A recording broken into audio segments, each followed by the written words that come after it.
Баршаңызға сәлем, мен YouTube каналыма қош келдіңіздер. Бүгін сіздермен өте дәмді самсаны рецептімен бөлісетін боламын. Илегіштен өткізілген ұнға бөлме температурасындағы сары майды қосып, үнтатамыз.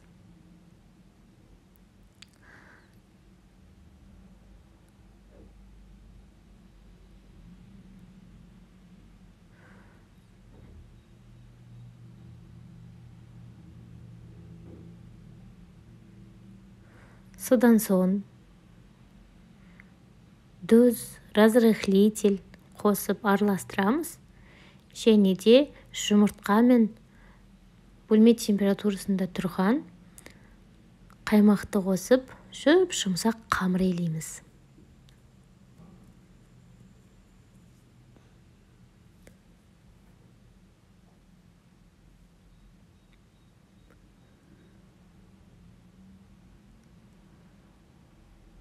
Қамырымыз осындай жұмсақ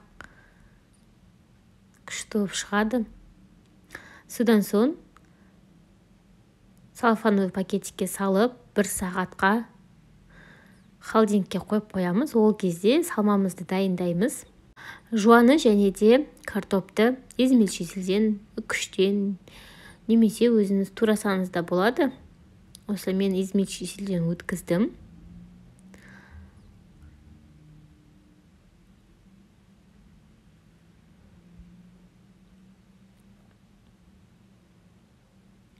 Барлығын ұсақтап турап, салып,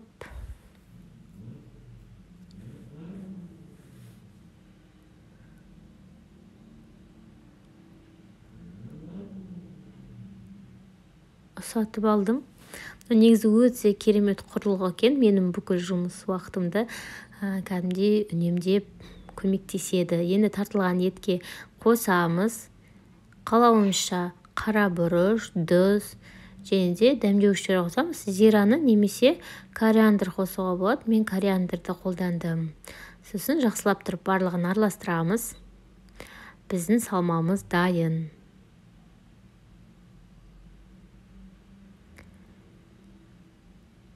Келесі кезекте тоңазытқыштан біздің қамырымызды алып, оны теңдей 4 бөлікке бөлеміз.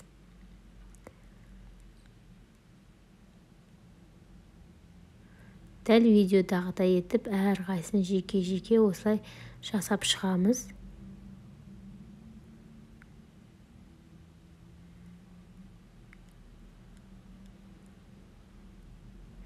Бетін орамалмен немесе целлофан пакетімен жауып қоямыз да, жеке-жеке жайып шығамыз.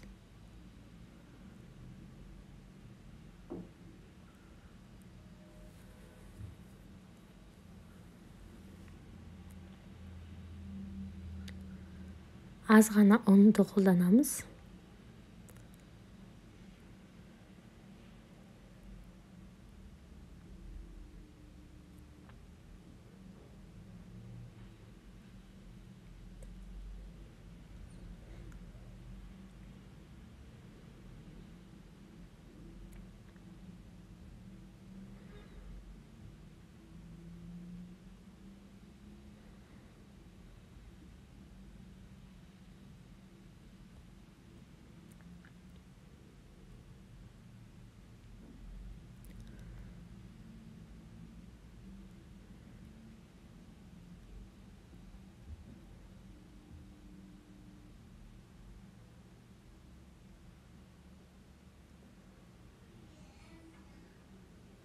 Содан соң дәл видеодағыдай етіп бірнеше бөліктерге бөліп шығамыз.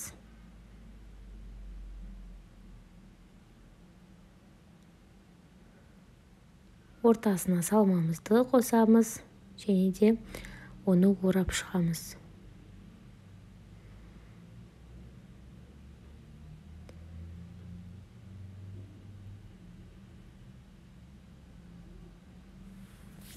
(180-200 градуста қыздырылған пеште шамамен 25-30 минут. Мен 200 градуста, менде әсел пеш, сондықтан 200 градуста шамамен даже 35 минуттай пісіріп алдым. өздеріңіз қарайсыздар, бетін қызарғанша пісіріп аласыз.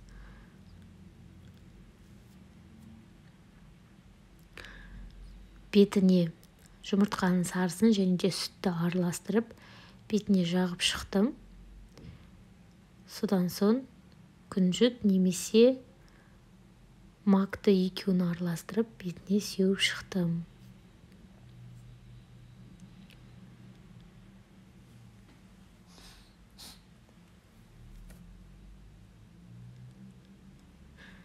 Міне осылай біздің самсамыз шығады.